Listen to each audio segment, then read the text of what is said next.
So, Yeah. Yeah. well, it's slightly different now. I'm a lot more tolerant than I used to be. That's probably a good thing from dealing with a lot of ill people that I've had to deal with. Hello, my name's Colin Jones, local historian and community volunteer in Rhyl West, and I want to show you the many reasons why we don't want a cannabis cafe here. Rhyl's had a fun fair since before the First World War. Fun for all the family, thrills and spills for all ages. What can I say? Real fun fair, and I use the word fun advisedly. Where's the fun? Where's the fair? And this is Marine Lake, our Victorian ornamental lake, which opened in 1895. Colin would explain to you how it was built in Victorian times, and people used to come here in funny hats and big prams, pushing them along, talking to the kids, and then going back and beating crap out the servants. It's sad. In a family resort, it's important to keep away anything sleazy or even slightly illegal or anything that might encourage bad behaviour. Come here, come here. Do not interfere with this lifebuoy or rope. A life might depend on it. The good thing is, for people who are worried about safety on Rhyls Beach, well, there's no one on the beach anyway. Cultural tourism is better than drug tourism, and we do have in Rhyl a number of buildings of heritage interest, such as this one, St David's Nursing Home. We have a nice little seaside resort here with something for all ages of the family. What we don't need is more drugs, and we certainly don't need a cannabis cafe.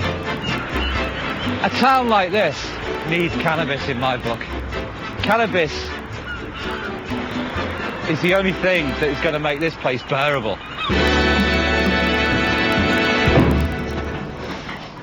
A few days before the Cannabis Cafe is due to open, there's been a major setback for Jeff and his bud buddies. The police have discovered a crop, arrested the grower Dave, and confiscated thousands of pounds of cannabis destined for opening day.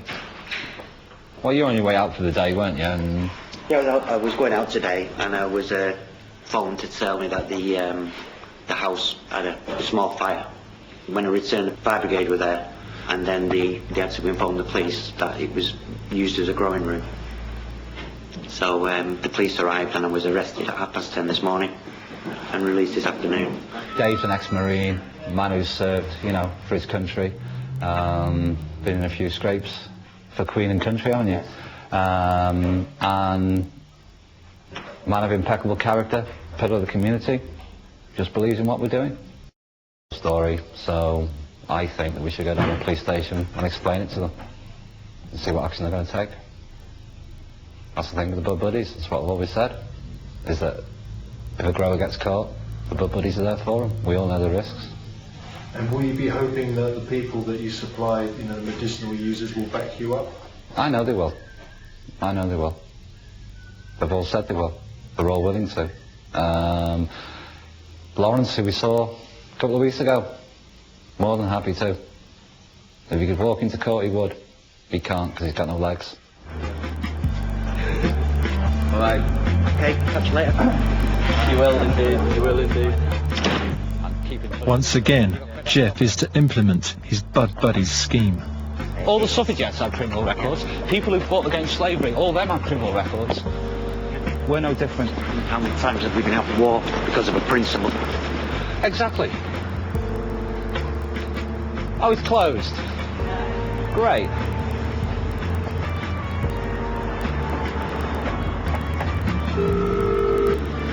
In the first place. I need to.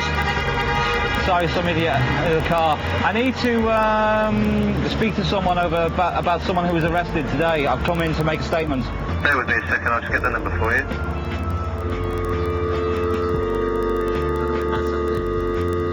I know.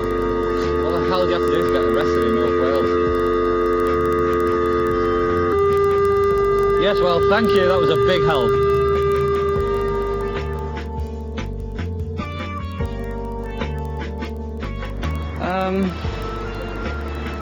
Don't know what to do. Fancy a pint? Let's go for a pint. Fancy a pint, Dave? May as well. He's cheesed off with everything. Everything. How's he coping with the stress of it all? Not very well. Not sleeping. Not eating. Weight's dropping off him. Yeah? Got no choice, he's got to do it. And he really believes in it, yeah? God, yeah, more than anything. More than anything he's ever done. Doesn't he? I mean, he is obsessed with it. And if you just go through here. After unsuccessfully turning himself in, Jeff took us to Dave's house to see what remains of their grow room. And it was called the fire brigade said this is the corner that was on fire. Yeah. When I was interviewed at the police station, they were aware from my statement I gave them who I was growing for, and they just said, I know who you're going for, and we'll just leave it at that. They did not know what to charge me with. I'm not a drug dealer. All the categories they've got to charge me with, I don't really fall into any of those. So basically, the only thing I've been mentioned so far is cultivating. To be honest, the police probably suspect you are a drug dealer. I don't know whether they do or not. If I am a drug dealer, then I'm the worst drug dealer in the country. How many drug dealers do you know invite BBC film crews into their life? Dave? You got light?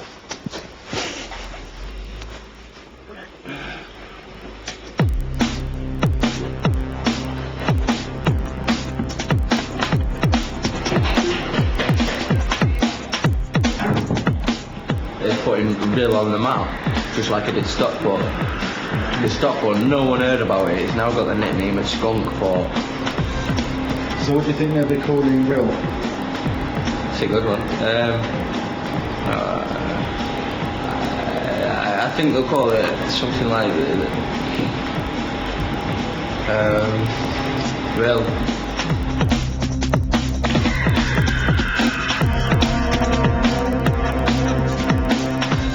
It's been a long time coming, this. As I said, it's been well over 2 years to actually get to this stage. And this night, the night before the coffee shop actually opens. I think when you've looked forward to something so long, and then it's finally here, and I've been through so much and so's Sam. I don't know, I feel quite chilled actually. When Jeff first opened for business in Rhyl, he was raided on day one. Now the police suspect that he's secretly growing cannabis to supply whoever he wants. But none of this has deterred Jeff. He finally admits that there is more to all this than just helping his bud buddies. Coffee shops are very profitable. I worked out for Wales, working on the Dutch model, Wales could sustain about 200 coffee shops. Now, you're getting on for £500 million worth of money there. And they're quite conservative figures. If Wales actually legalised cannabis and England didn't, then you can multiply them figures by 10 because there'd be such drug tourism from over the border, and that would do Wales very, very nicely.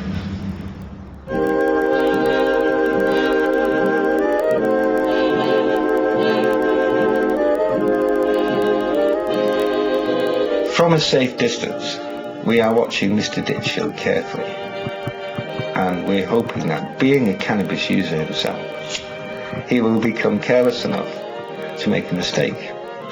And when he does so, we'll see if we can exploit him back into court and get a conviction and be rid of him.